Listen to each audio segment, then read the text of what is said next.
Sur cette matin, bienvenue dans le débat matinal, bienvenue dans le forum de discussion. Impossible de dormir la nuit, difficile de travailler le jour. La chaleur est suffocante, le mercure s'affole sur le continent.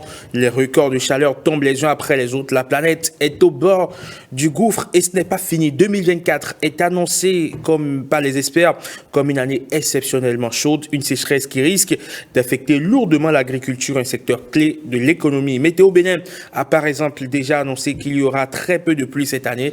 Les prévisions saisonnières sont alarmantes. Alors, comment les agriculteurs peuvent-ils s'adapter à cette crise mine du climat qui semble maintenant plus que jamais menacée avec un thermomètre qui ne cesse de grimper? Nous faisons le débat avec autour de la table William Apollinaire Tchoki, bonjour et bienvenue.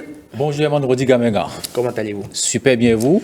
Ça va, un plaisir de vous retrouver sur 5 sur 7 matin. Le plaisir partagé, Eman. N'est-ce pas? Ouais. On ne vous a pas vu aujourd'hui en première. Ouais, c'est vrai, je n'étais pas là, mais Amandine était là, donc j'étais là aussi. Vous avez préféré, il a préféré faire toucher le coiffeur, mettre un peu du noir dans du gris pour harmoniser les couleurs. C'est pas mal du tout pour le camouflage. Alain Tosuno, bonjour et bienvenue. Bonjour Eman. Après quelques semaines d'absence aussi, vous êtes revenu évidemment sur le plateau du 5 sur 7 matin pour apporter votre contribution à la réflexion. Et nous avons été rejoints aujourd'hui par Wilfried Expédi-Vicin, professeur hydroclimatologue. Bonjour et bienvenue, professeur. Bonjour à toi, Eman. Comment allez-vous? Ça va. Contrairement à William, le professeur assume bien ce look après. C'est pas mal. Allez. Mais attends, si t'es pas venu pour moi ce matin, on dirait c'est pas grave, ok d'accord, en tout cas je suis là. Mais on était ensemble hier, William et moi, toute la journée. J'ai bien observé sa tête et ce matin, je vois que tout a changé. Il s'est tapé une cure de jouvence. Il lutte sérieusement et ardemment contre la vieillesse. Non, pas du tout, on m'a vieilli. Peut-être on prend de l'âge, oui. N'est-ce pas? Ouais. C'est pas faux. Allez, William, avant que nous commencions ce débat, je voudrais, hier quand je préparais cette émission, je suis tombé sur un de vos reportages que vous avez réalisé curieusement il y a 3 ans. Okay. Il y a 3 ans déjà, c'était déjà la même rengaine. Regardez. Les températures grimpent et fortement. Les épisodes caniculaires se multiplient. Nous sommes au mois de mai, en pleine saison des pluies. Mais ici à Cotonou, une ville côtière de surcroît, il est 10 heures du matin et il fait excessivement chaud.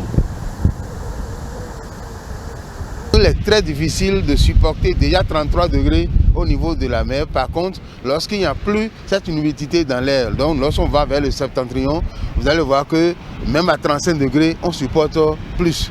L'exemple que je vais donner, c'est sur les casseroles que vous avez lorsque vous faites bouillir de l'eau chaude avec le couvercle. Si vous prenez le couvercle avec du chiffon mouillé, ça brûle plus les doigts que si le chiffon est sec. C'est exactement la même chose. Le thermomètre à l'air libre indique 35 degrés. Température prise à la plage de Fidj-Rosset. Malgré la position des villes côtières, nous avons la chaleur ou des îlots, une chaleur urbaine. Tout cela devait réduire la température sur le continent. Malheureusement, malgré cette matin qui vient pendant la journée, nous avons toujours cette chaleur parce que les installations ne permettent pas du tout la régulation, l'équilibre thermique sur le continent. Donc il va falloir qu'on réfléchisse pour amoindrir le risque de réchauffement sur le continent ou dans nos villes. La position de la ville, bordée par l'océan Atlantique, avec cette humidité relative, n'a pu amoindrir le choc. Ce temps brun marin a plutôt augmenté cette sensation de chaleur. Cotonou, la ville vitrine du Bénin, est truffée de bâtiments en béton. L'aération fait souvent défaut. Une architecture qui favorise une augmentation constante de la température. Lorsque vous avez beaucoup de béton, le béton augmente la température en fait. Lorsque vous avez beaucoup de béton. Je donne un exemple simple, les pavés. Les pavés à un endroit donné dans votre maison, ça peut augmenter la température de la maison jusqu'à 1 degré. Vous voyez? Donc, il faut vraiment des espaces verts. Vous avez le béton à côté, mais il faut des espaces verts. Actuellement, ceux qui ont compris dans les pays développés, même s'ils mettent le béton, on fabrique du sol et on met de l'espace vert, même sur le béton. Calavi, Porto Novo, Semepodji pourrait vivre le pire.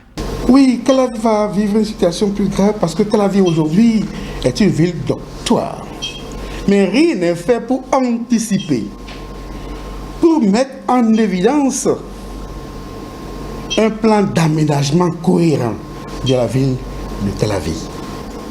Il y a d'abord les matériaux utilisés pour les constructions, il y a les voies qui sont mises en place, il y a l'absence totale de couvert végétal ou de jardin, parce que la végétation ou les jardins sont considérés comme des magasins, des réservoirs à carbone qui peuvent piéger les carbones qui sont en circulation dans l'air. Cela peut réduire substantiellement le réchauffement que nous avons à l'intérieur des villes. Mais ajoutez à cela, nous avons les climatiseurs que nous avons installés un peu partout sur nos bâtiments, qui envoient le froid à l'intérieur et qui rejettent dans l'atmosphère de la chaleur. Et pour corriger cet inconfort thermique, le verdissement des villes est une des solutions. Des parcours de fraîcheur en pleine cité, des bâtiments végétalisés, en somme, une architecture bioclimatique pour lutter contre ces îlots de chaleur urbains. Voilà ce reportage qui a été tourné en pleine Covid. Hein. On était donc en pleine période de Covid-19. Tout le monde était masqué, tout le monde était sans visage. On en a retrouvé un depuis lors et on continue justement, William, de colporter la même rengaine. Il fait chaud, excessivement chaud. Impossible de dormir la nuit lorsque vous n'avez pas peut-être un climatiseur, qui est quand même un caprice de bourgeois, toujours perçu comme cela par ici. Merci beaucoup, Eman.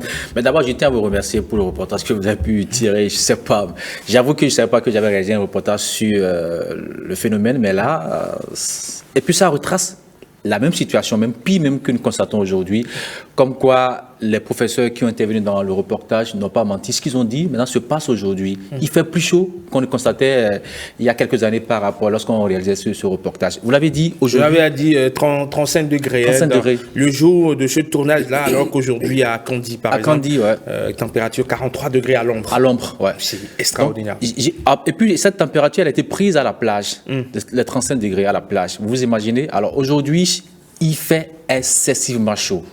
Et puis, on l'a dit aussi dans le reportage, nos villes manquent de végétation. Je prends par exemple une belle voie que nous avons ici à Cotonou, le boulevard de la Marina. Vous avez vu quelle est très belle cette voie. Mais moi, quand je vois cette voie, je vois beaucoup de belles fleurs. C'est très beau. Mais j'aurais voulu qu'on mette un peu d'arbres encore sur cette tasse-là. Ça donnerait plus même d'image. Vous savez, quand je vois parfois les gens se promener ou du moins aller faire leur activité dans la journée et que par moment ils cherchent à se reposer sous un arbre, mais il n'y en a presque pas. Et les peu qu'il y a sur nos artères, on voit souvent quand le feu s'allume, la plupart veulent rester sous ces arbres-là parce qu'il fait chaud, ils veulent avoir un peu de fraîcheur avant de continuer leur cheminement. Alors, ce que je constate aujourd'hui par rapport à la situation, nous avons une agriculture, ou même une économie, j'allais dire, totalement fondée sur l'agriculture. Alors, s'il fait excessivement chaud, ça veut dire que les pluies se font rares. Si les pluies se font rares, ça veut dire que l'agriculture aura des problèmes. Alors, s'il n'y a pas d'agriculture, ça veut dire que la famine risque de frapper tout le monde. Alors, dans ce cas, qu'est-ce qu'il faut faire? Est-ce qu'il faut continuer à dire qu'on va construire comme nous le faisons depuis toujours? Les solutions sont données dans le reportage. Essayons de mettre en terre assez d'arbres dans nos maisons, sur nos artères, et puis la situation pourrait s'amoindrir. Même si aujourd'hui, la situation, comme on le décrit, c'est le changement climatique, on ne peut rien faire. Les gens l'ont dit, même si aujourd'hui on cessait d'émettre des gaz à effet de serre, on aura encore 100 ans avant que la situation ne redevienne normale. Alors, Alain, le thermomètre grimpe au quotidien. La chaleur, elle est suffocante. Ça, c'est un état de fait aujourd'hui qu'on constate. Mais ça fait plusieurs années déjà quand même qu'on a déjà des alertes.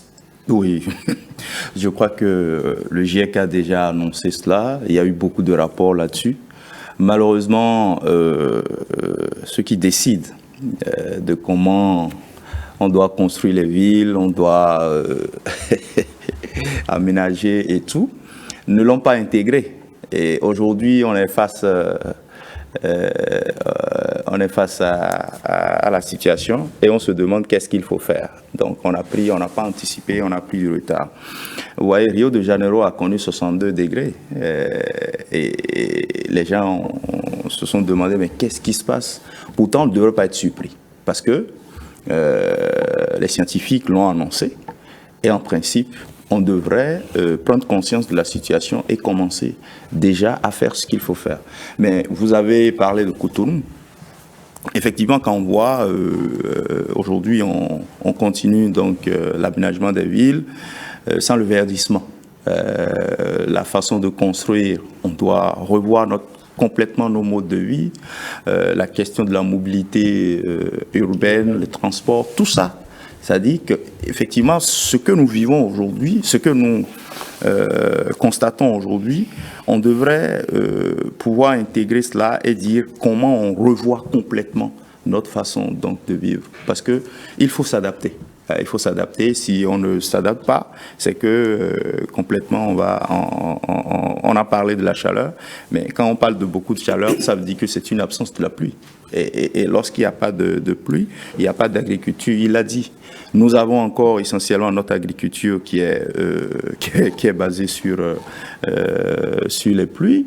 Et lorsque aujourd'hui les pluies se font en rare, parce que les prévisions saisonnières, Agrimet encore, je crois le 1er mars, ils ont encore sorti des prévisions saisonnières au niveau donc de l'Afrique de l'Ouest. On annonce des longues séquences sèches, de sécheresse, oui. Et ce qui aura un impact sur l'agriculture, parce que lorsque le paysan sème et que après une pluie, et qu'il doit attendre, je ne sais pas, un mois après avant d'avoir une autre pluie, vous convenez avec moi, tout ce qu'il met en terre, après, bon, c'est peut-être la moitié ou même pas.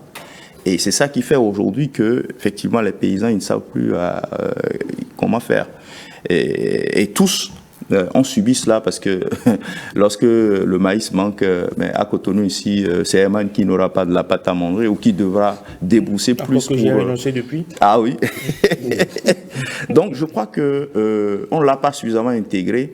Sinon, on devrait absolument passer donc à des aménagements hydro-agricoles, faire en sorte que notre agriculture ne soit plus complètement dépendante de la pluviométrie et que dans la construction de nos villes, qu'on essaie de voir comment faire circuler l'air, les matériaux de construction, je crois que ça a été dit. On ne va pas continuer à mettre du béton alors que nous avons d'autres matériaux qui conservent l'humidité, qui permettent la circulation donc de l'air et donc aujourd'hui, bon voilà, ce qui va arriver, c'est que si à Rio de Janeiro on est à 62 degrés, nul n'est à l'abri. En plus, une ville côtière, nul n'est à l'abri, nul n'est à l'abri. Donc il faut absolument pouvoir prendre conscience et se dire bon voilà, on n'a pas anticipé, mais comment on peut corriger le tir. Très bien. Alors professeur. Les prévisions saisonnières de cette année, on a reçu mardi dernier le directeur général de Météo Bénin, qui était d'ailleurs assis juste à votre place, qui a annoncé qu'il y aura moins de pluie cette saison-ci pour les agriculteurs. Est-ce que les scientifiques aussi ont réalisé, on va dire, ont les mêmes prévisions? Vous savez, les prévisions sont scientifiques déjà. Donc, les prévisions sont scientifiques et ces prévisions n'ont pas été faites sans les scientifiques. Donc c'est un groupe d'experts qui a réfléchi, ce groupe a réfléchi et analysé. Et c'est dit que bientôt on aura plus de problèmes. Et ce qui va se passer, selon les prévisions, ce qui va se passer, c'est que on aura plus de problèmes. Les agriculteurs auront beaucoup plus de problèmes aussi, parce qu'en réalité, les saisons de pluie, au lieu de s'étendre, vont se rétrécir. C'est-à-dire qu'ils vont se raccourcir. On aura un début de saison presque incertain, soit c'est normal, ou bien avec beaucoup de retard. Et la fin serait anticipée, c'est-à-dire précoce. Ça veut dire qu'il y aura un raccourcissement de la saison des pluies, avec bien sûr des séquences sèches très longues, au début comme à la fin. Ça veut dire que les agriculteurs sont dans une situation incertaine. Comment faire? Vous voyez, dans cette situation-là, il faut que nous nous adaptons en créant des situations qui nous favorisent. Comme l'a dit déjà Alain tout à l'heure, Pourquoi est-ce que au XXIe siècle, le Bénin a encore une agriculture entièrement pluviale, alors que nous avons de l'eau? Pourquoi est-ce que nous ne créons pas la situation de vulgarisation, par exemple, des systèmes d'irrigation? Nous avons de l'eau. L'eau au Bénin ne se pose pas en termes de quantité, mais en termes de qualité. Donc l'eau pour l'agriculture peut être maîtrisée par le Bénin. Si on met en place les systèmes qu'il faut, le Bénin va franchir cette étape, ce cap, qui lui permettra d'avoir une autosuffisance alimentaire et faire face durablement à cette crise climatique qui s'annonce et qui va durer dans le temps. Qui va durer dans le temps parce que On n'est pas sorti de l'auberge. nous ne faisons rien pour réduire substantiellement l'émission de gaz à effet de serre responsables, bien sûr, du réchauffement dans l'atmosphère. Rien n'est fait. Regardez bien nos villes. Le Bénin ne devrait pas manquer d'eau ni de production, ou de produits. Malheureusement, rien n'est fait pour que le Bénin ou les villes béninoises soient des villes vertes. Or, normalement, il devait y avoir une compétition entre les villes pour voir la ville la plus verte. Parce que tout le monde sait qu'il y a dérèglement du climat et qu'il y a un réchauffement partout. Tout le monde dit la température en augmentation. Mais que faisons-nous dans nos villes pour rendre la ville verte afin de réduire substantiellement la température qui augmente tout le temps? Que faisons-nous? Or, les maires devaient mettre en place, c'est-à-dire un programme de verdissement pratiquement des villes. Nos villes n'ont pas d'arbres. Quand moi je viens à Cotonou, quand j'étais tout petit d'ailleurs, on ne pouvait pas marcher. Vous marchez un peu, il fait excessivement chaud, vous n'avez pas où vous abriter, vous cachez pour prendre un peu d'air. Quand il fait excessivement chaud, où est-ce qu'on va chercher l'air? Sous l'arbre.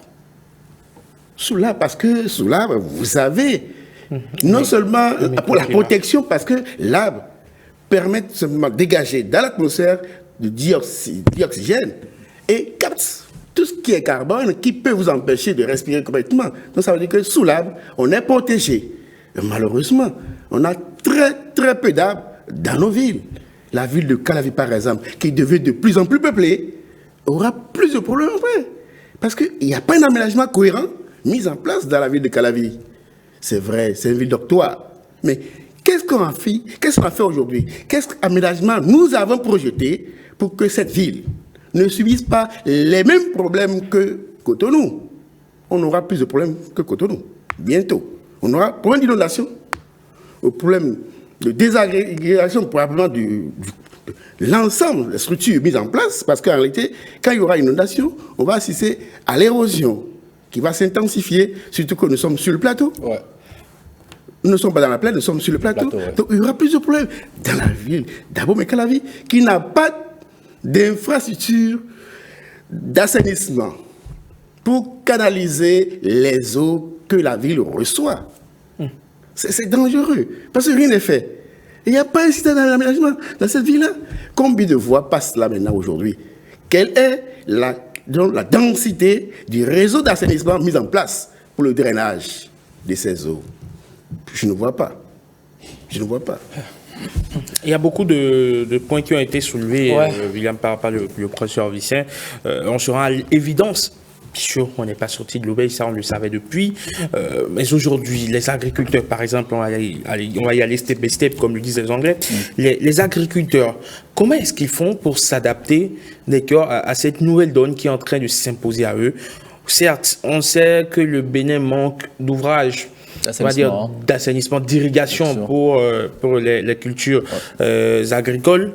Mais comment est-ce qu'on fait aujourd'hui? Il y a des initiatives qui naissent aujourd'hui avec des financements de l'UMOA et autres pour permettre de mettre en place ces genres d'ouvrages.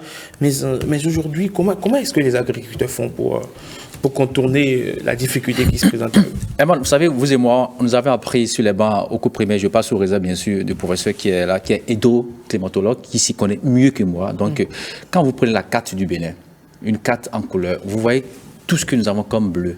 Ça veut dire que nous avons un pays fortement arroser. C'est une chance pour notre pays. Alors, qu'est-ce que nous faisons de tout ce que nous avons comme réseau hydrographique? On en fait pratiquement pas rien. Vous allez au nord, par exemple, il y a la Sota, la Liborie, et puis Mécro. Vous venez au sud, il y a le Mé, le Zou, le Koufo, le Mono. Vous avez aussi d'autres lagunes.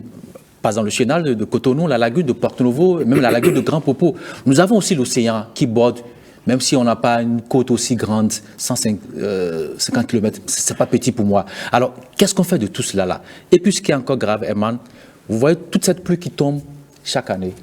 Que faisons-nous de cette pluie-là? Quand ça tombe, ça repart encore dans l'océan. On ne fait rien pour retenir cette eau-là qu'on peut réutiliser pendant les périodes sèches. C'est ça en fait le problème. Vous l'avez dit, maintenant, qu'est-ce que les producteurs doivent faire? Alors, si on veut faire quelque chose, c'est vrai que le POSAD a dressé en fait tout pour moi. Tout ce qu'il a dressé là, quoi. En fait, ça fait peur. Ça, il faut le dire, ça fait peur. Mais alors, face à cela, il faut qu'on fasse quelque chose. Alors, qu'est-ce qu'on fait pour que déjà, les pluies qui tombent là, qu'on puisse les retenir quelque part? Pour les réutiliser, vous l'avez parlé d'irrigation.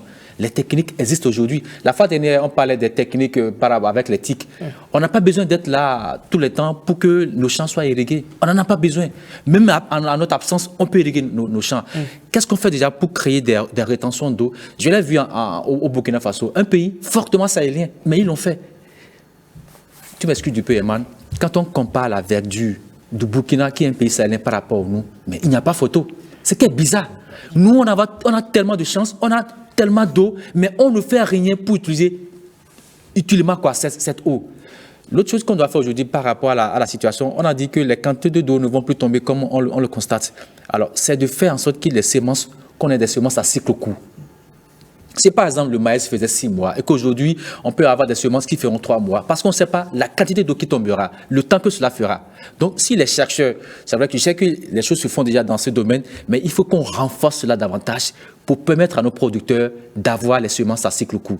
L'autre chose, c'est de mettre l'information à la disposition des producteurs agricoles. Je l'ai dit à l'entame que notre économie est basée sur l'agriculture, si vous voulez, le secteur primaire. Alors, si on ne fait rien, c'est que le secteur primaire est à terre. Si le secteur primaire est à terre, ça veut dire que notre économie alors est à terre. Certes, on dit que nous avons un poumon qui est le port. Oui, le port est notre poumon, mais l'agriculture, c'est ça d'abord la base. Il faut nécessairement qu'on fasse quelque chose par rapport à l'eau qui tombe. Si on ne fait rien, ça veut dire que c'est nous qui perdons. Le POSAD a donné un exemple de la ville de Calavi. Je voulais revenir, si vous permettez, bien sûr. Allez-y. J'ai eu la chance d'aller à Calavi avec Alain. On allait voir un responsable. Et puis, j'ai vu les vents tels que c'est conçu, quoi. Ça dit, parfois, ça dit, on fait presque tout, quoi. Il n'y a pas de voie pour l'eau. Les gens ne pensent qu'à construire. Mais s'il pleut, où est-ce que l'eau va passer? Mais je me dis, s'il pleut, on s'en fout, quoi. Donc, moi, je me dis, si une grosse pluie tombe, tel on le voit à Calavi, là, ben alors là, c'est une catastrophe. Mais, et puis, souvent, quand je prends la position même du campus par rapport à l'océan, parce que le président dit, le Calavi est sur le plateau, ça veut dire que si l'eau coule, le campus a barré la voie de l'eau, pratiquement. Alors, parfois, je me dis, ben, les chercheurs de cette université, ils sont où pour qu'on puisse installer ce campus-là? Ils sont dans l'université. Qui m'excuse du peu, c'est pas que je doute de leur intelligence, mais je dis, nous sommes où pour qu'on puisse installer le campus-là, qui bloque la voie à l'eau? Même si on crée même une rétention là, au campus-là, quoi, c'est encore mieux que ce qu'on a installé sur le campus-là, qui constitue un blocage pour l'eau, qui doit aller vers, comment dirais-je, la zone humide qui est à côté. Vraiment, autant de choses, Herman. Je me dis, nous avons la chance encore, comme l'a dit le professeur, d'inverser la tendance. Si vraiment on veut s'y mettre, je ne vais pas attaquer les maires. Je sais qu'Alain souvent les défend bec les ongles. Ah oui, mais pour dire qu'ils n'ont pas le moyen. On peut faire de petites choses dans chacune de nos communes pour rendre nos villes plus vertes. Parce que plus on a d'arbres, plus il y aura moins de chaleur et les pluies vont tomber sur nous. D'accord. Alors, Alain Tossunon, on a l'impression que généralement, quand on fait ce genre de débat, on est dans l'absolu. Les gens sont plus intéressés par tout ce qui est politique, tout ce qui est économie, puisque là, au moins, on peut agir sur les chiffres, on peut faire tout ce qu'on veut. Mais ici, on a l'impression qu'on est devant une réalité fatale, face à laquelle on ne peut rien. Est-ce que vous pensez que c'est effectivement ça? On ne peut vraiment rien? Non, il y a des Ou solutions. modestement ici, enfin, est-ce que le Bénin à lui seul peut inverser la tendance pour qu'on dise que lorsque vous venez au Bénin, il y a un microclimat qui vous y attend? Bien sûr. Vous-même, vous parlez de microclimat, donc ça veut dire que c'est possible. Je pense qu'on n'a pas anticipé. Je crois que ça fait longtemps que les gens, ils le disent depuis 2015. Moi, j'étais au 7e Forum mondial de l'eau en Corée du Sud. On a dit il faut mettre l'eau au cœur du développement. Cela suppose que chaque pays devrait prendre conscience et dire, bon, l'eau pour le futur. Ça veut dire que toute l'économie, tout le développement devrait être centré, se faire autour de l'eau.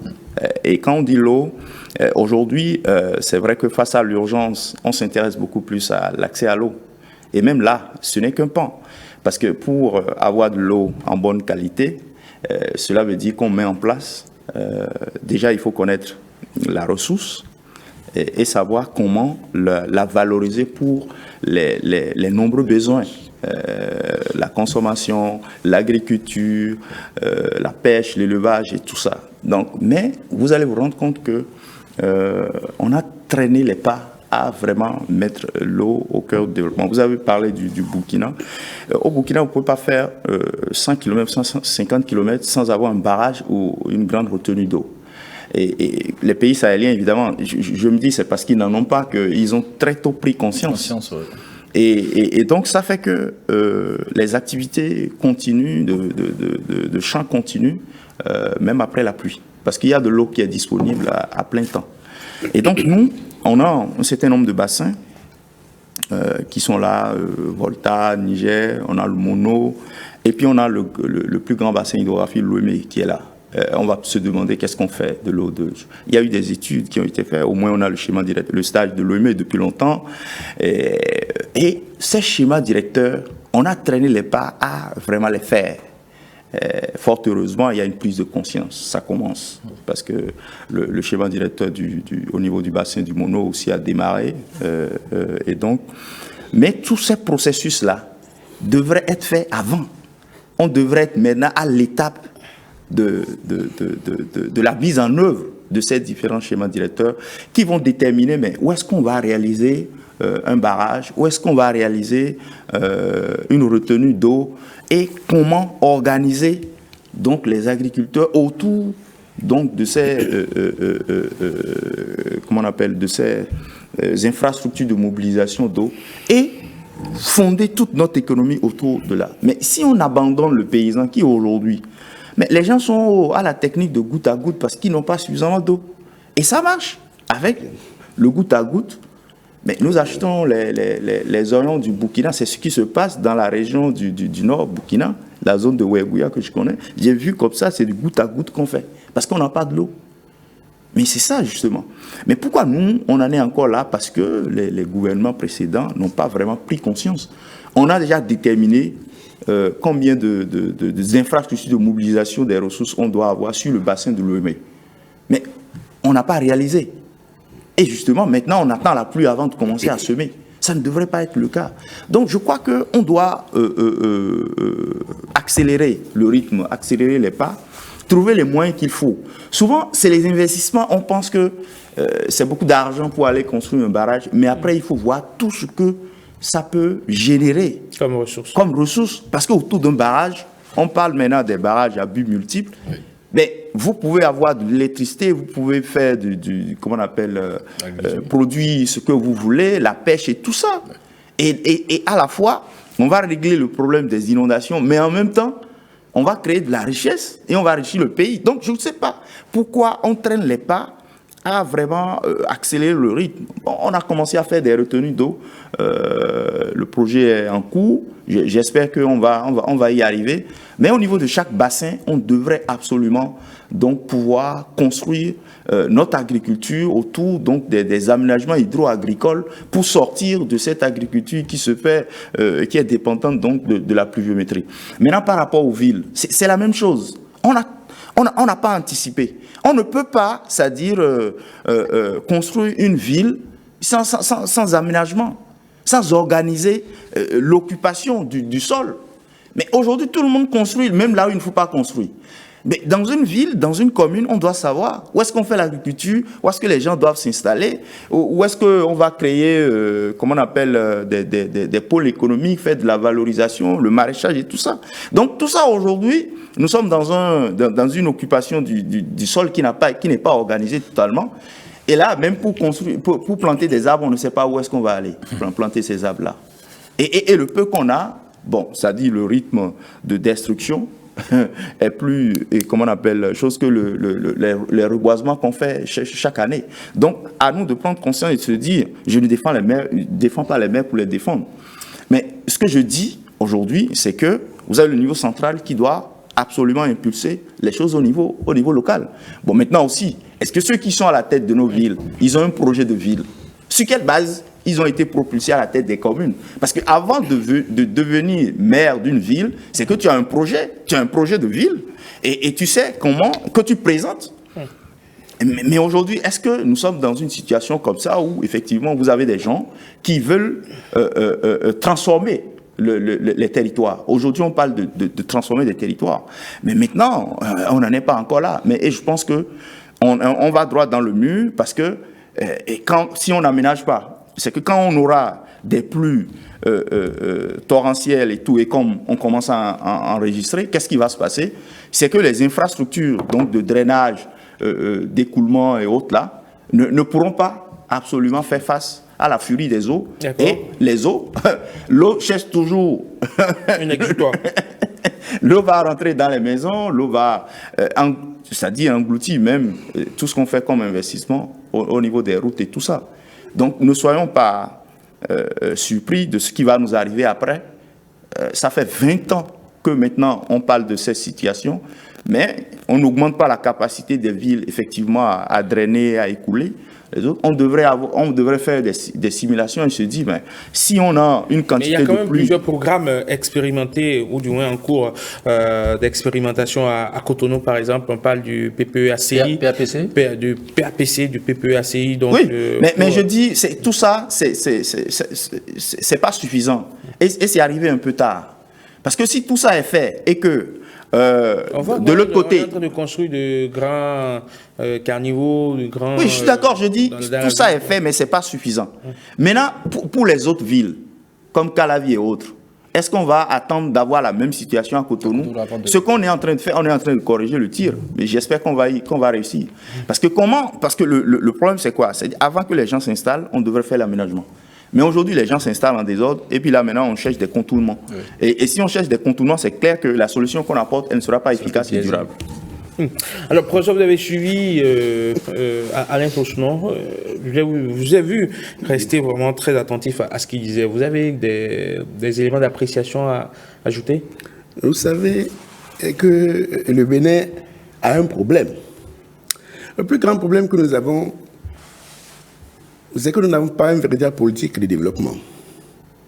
Sinon déjà, on aurait pensé à la maîtrise de l'eau pour l'agriculture.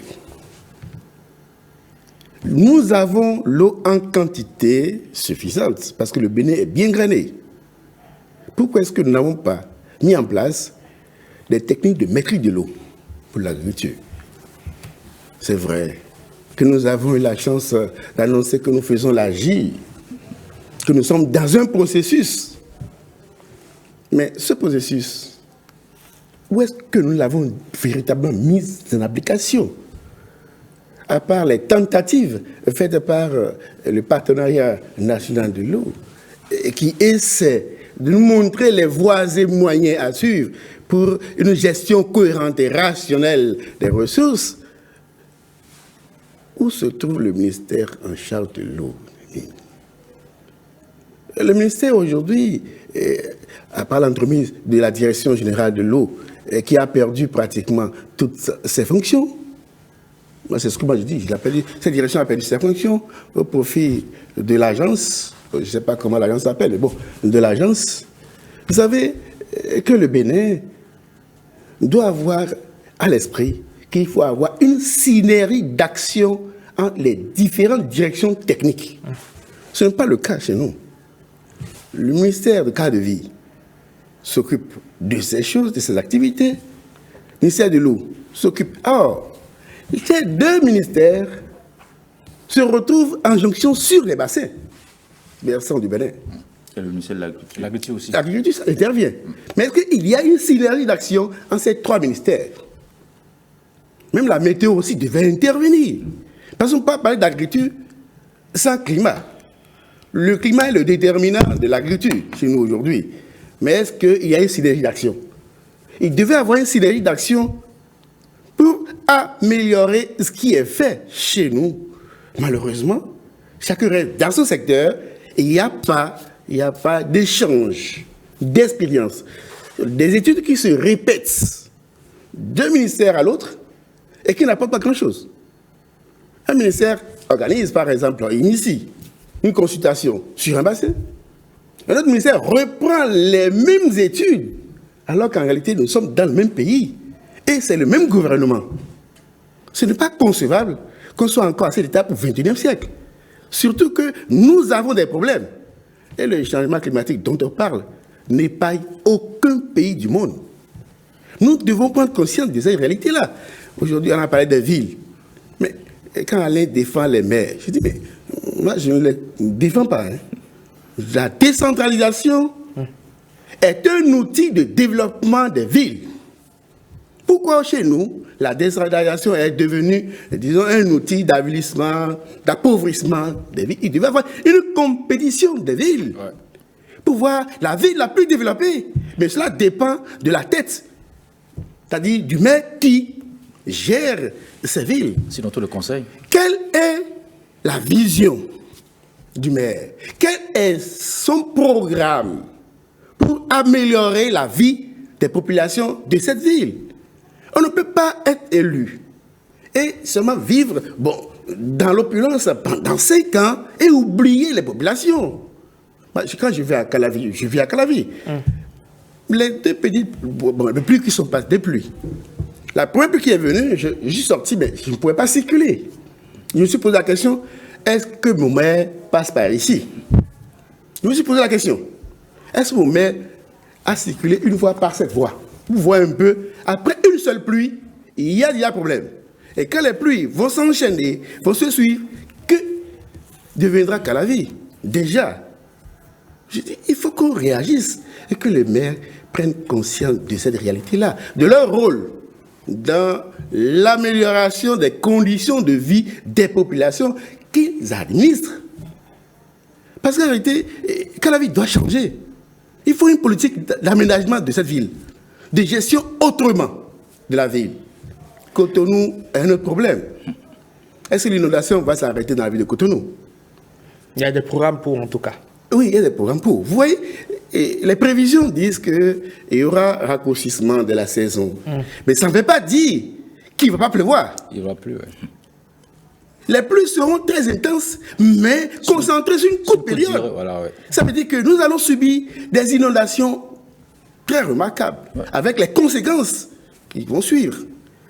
Est-ce que nous avons déjà projeté, prendre les dispositions qu'il faut pour réduire substantiellement les conséquences de ce qui va venir? Surtout que les prévisions sont là. Il faut que le maire de Cotonou, les maires de nos villes réagissent déjà et anticipent. Est-ce qu'il y a des plans de contingence réellement mis en œuvre? Les villes ont des plans de contingence qui ne sont jamais budgétisés, même dans leur PTA. C'est dommage.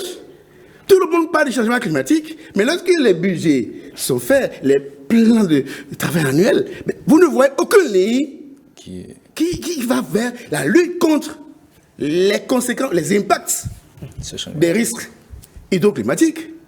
Pourquoi cela? Il faut qu'on se réveille et qu'on se dise ce qui se passe nous interpelle. Chacun à son niveau. Le propriétaire de maison est interpellé. L'habitant simple de la ville de Cotonou, des villes, tous les habitants sont interpellés. Les gouvernants sont interpellés également. Tout le monde à son niveau doit jouer sa partition pour faire face aux risques hydroclimatiques. Sinon, nous allons tout subir. On dit qu'on doit planter des arbres. Nous avons l'obligation de planter des arbres. Le 1er juin doit cesser d'être la journée des balades. Excusez-moi, parce qu'on a dit ce qui se passe le 1er juin. On dit journée de l'arbre. C'est ce jour seulement qu'on met en terre des plans, mais il n'y a pas d'entretien, il n'y a pas de suivi. Normalement, le Bénin devait être verdoyant. Depuis longtemps qu'on a initié 85, le premier... 85, ça fait des années, des dizaines d'années déjà, des décennies passées, et le Bénin est encore dans cet état. On doit changer les choses et penser autrement le développement de notre pays, si nous voulons vraiment survivre longtemps et laisser un avenir radieux à nos enfants. Alors, moi, je vais aborder un autre aspect de la chose. C'est vrai qu'aujourd'hui, on dit qu'il fait extrêmement chaud, mais il y a un secteur qu'on doit prendre vraiment au sérieux, c'est le transport. Quand vous prenez par exemple la ville de Cotonou, c'est vrai que bon, on parle de Cotonou, Calavi, bon, comme c'est des exemples que nous donnons sur le plateau.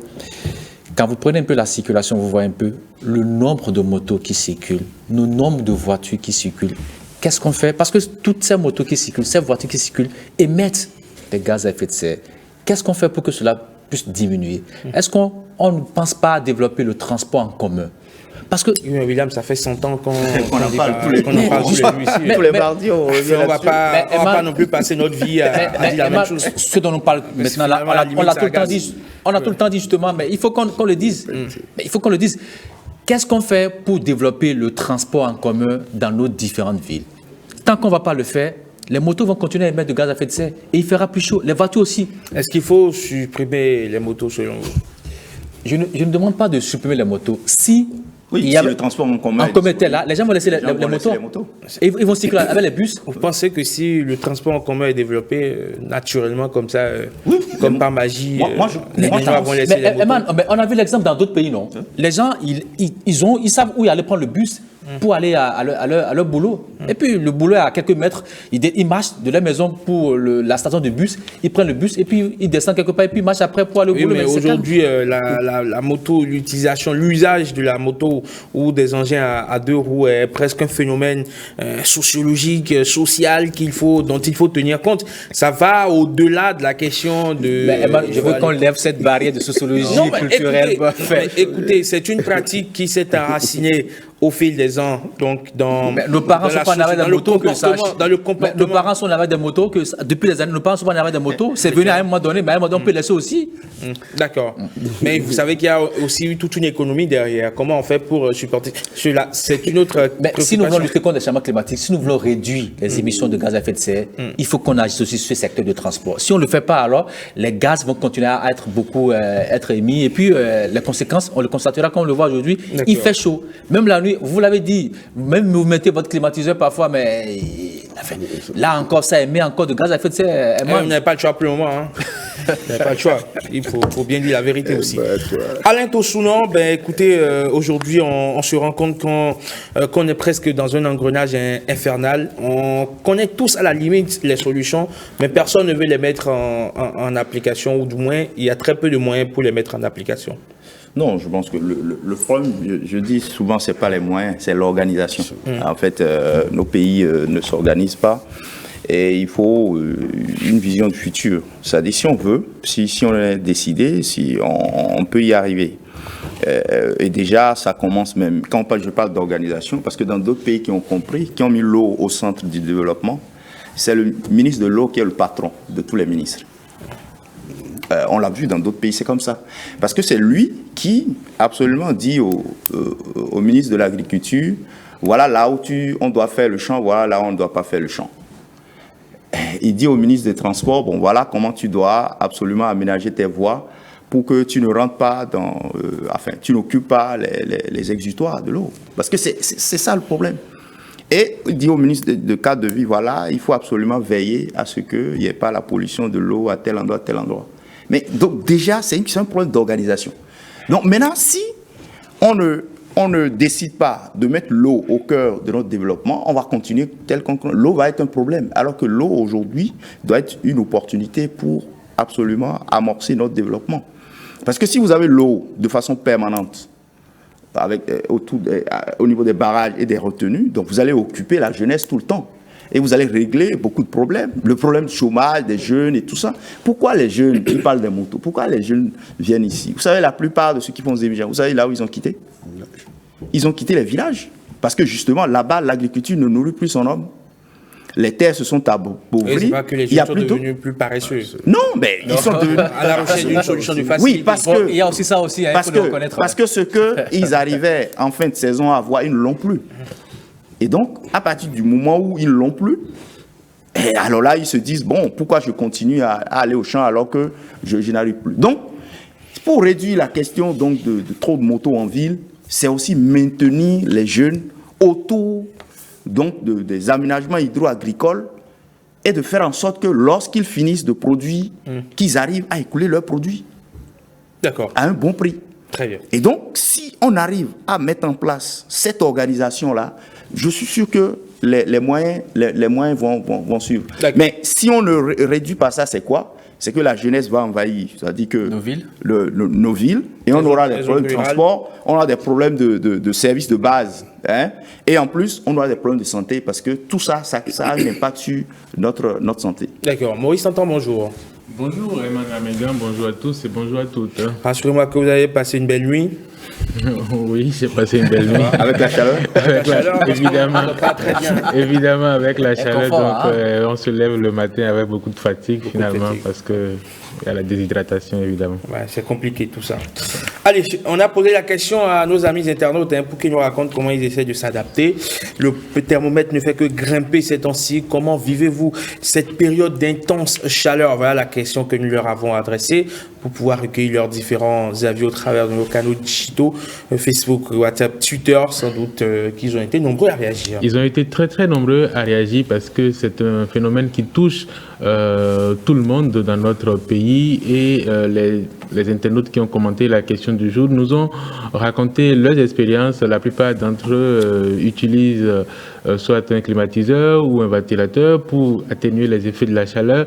Beaucoup également dorment dehors à la belle étoile pour ceux qui vivent dans certaines régions, surtout qui disent qu'ils finalement ils dorment dehors pour pouvoir aussi quand même rester un peu dans le confort parce qu'à l'intérieur il fait beaucoup chaud et ils ont également proposé des solutions. On va lire les commentaires, on est sur Facebook essentiellement ce matin. Jonas Koumondi, pour commencer, nous dit les moments de forte chaleur observés ces temps-ci sont principalement dus à plusieurs facteurs, notamment la géographie de notre pays, son climat tropical chaud et humide, l'influence de la saison sèche, la destruction de la couche d'ozone causée par les grandes puissances mondiales, ainsi que des phénomènes météorologiques tels que les vagues de chaleur. Ces conditions climatiques entraînent des températures élevées et des périodes de chaleur intenses dans certaines régions de notre pays. Pour survivre donc à ces moments, il est important de rester hydraté en buvant beaucoup d'eau, de porter des vêtements légers et respirants et de rester à l'ombre autant que possible. Il est également conseillé de limiter les activités extérieures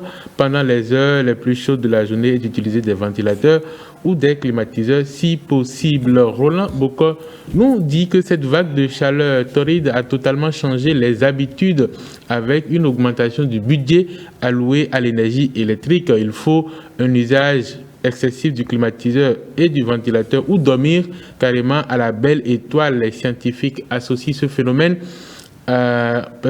associent cette vague de chaleur au phénomène El Niño qui ferait augmenter de 2 degrés Celsius la température à la surface du globe. Chacun l'assume, impuissant, mais à des degrés divers. Grégoire Hovazunkou nous dit vraiment nous vivons les effets du changement climatique le plus palpable. Cela fait que la facture de la SBEE monte plus que jamais, mais le bout du tunnel est proche, selon cet internaute qui dit que le mois d'avril n'est plus très loin et nous allons sentir le début d'une autre étape qui ne sera pas non plus sans conséquences, car ce changement aussi provoque des effets très sensibles sur l'organisme.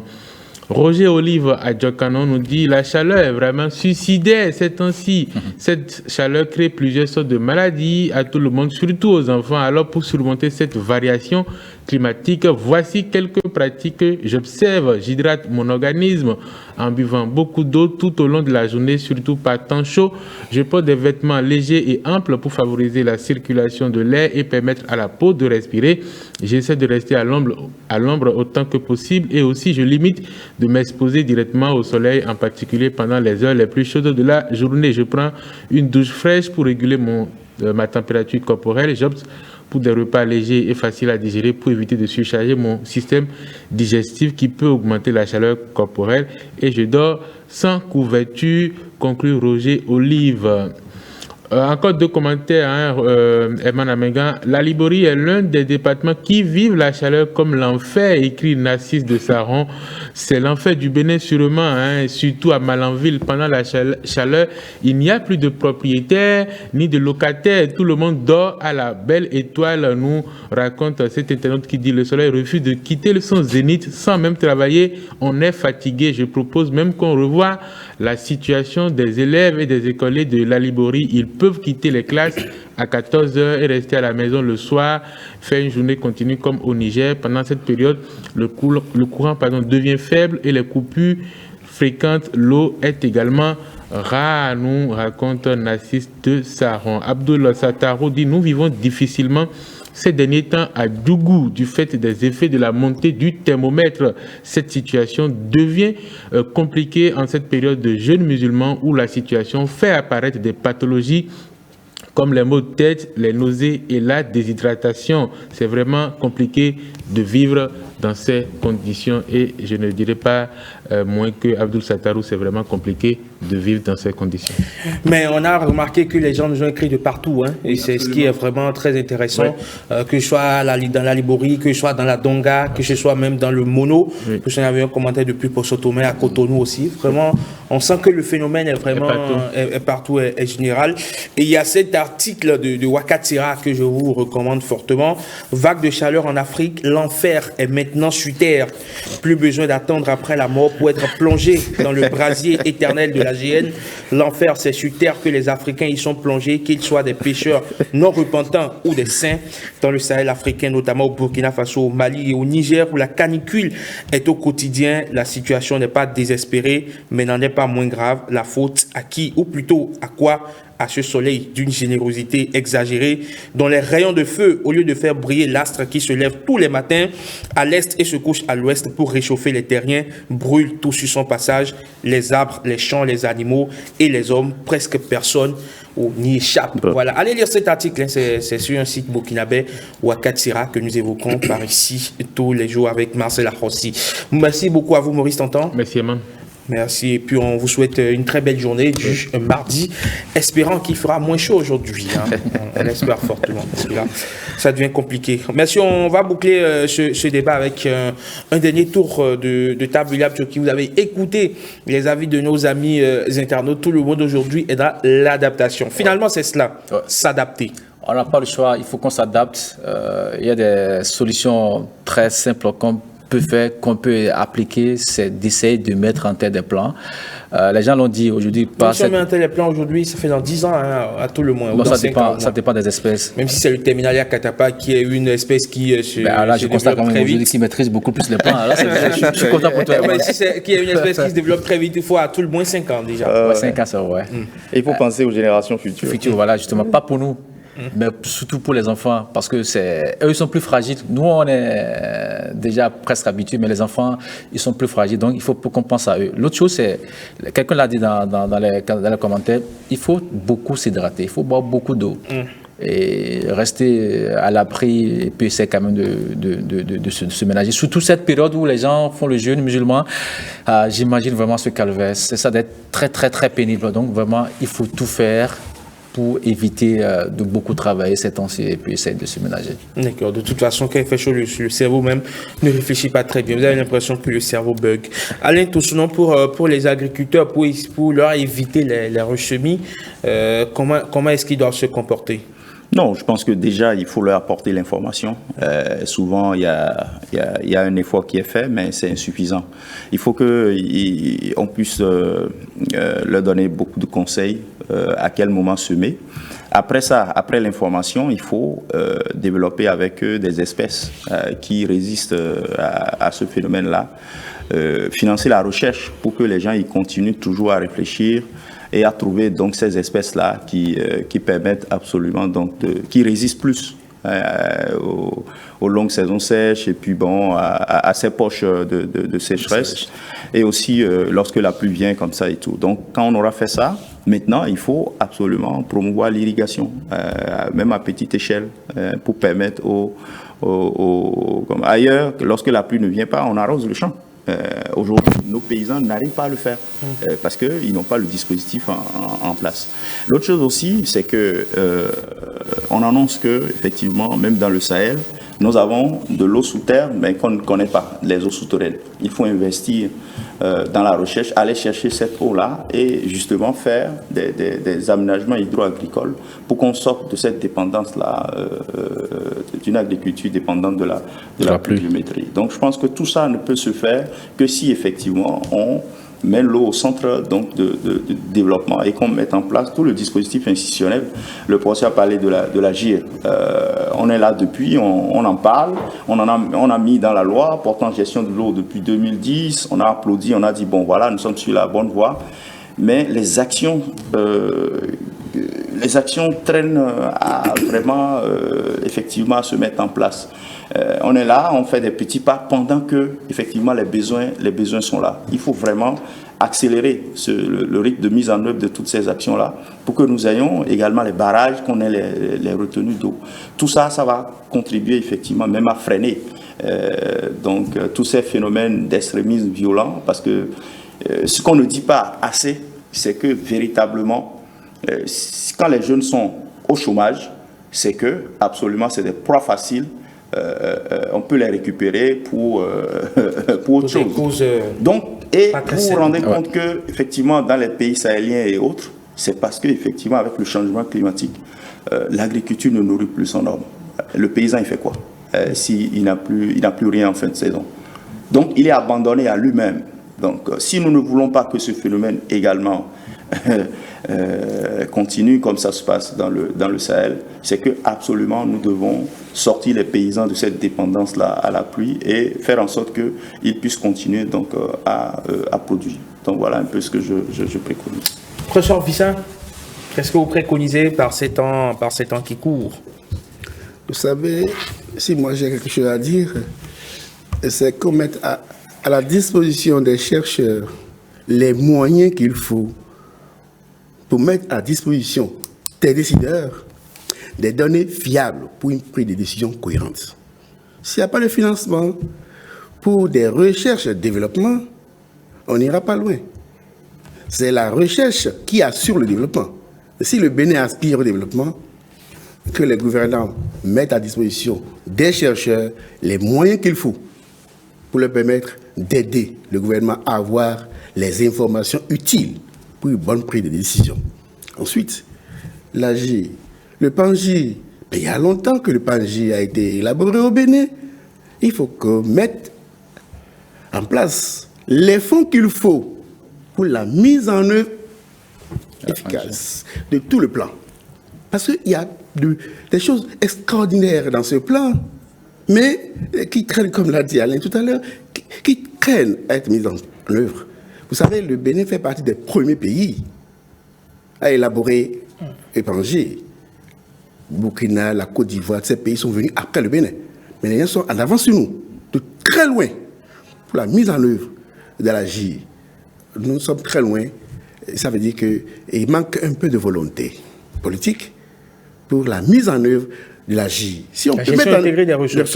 Si on peut le faire, mais comme l'a dit Alain, tout se focalise autour de la ressource eau. Parce qu'autour de ces ressources, toutes les activités peuvent se mêler. Et de façon rationnelle et consensuelle, on va utiliser les ressources sans que personne ne se plaigne. Très bien.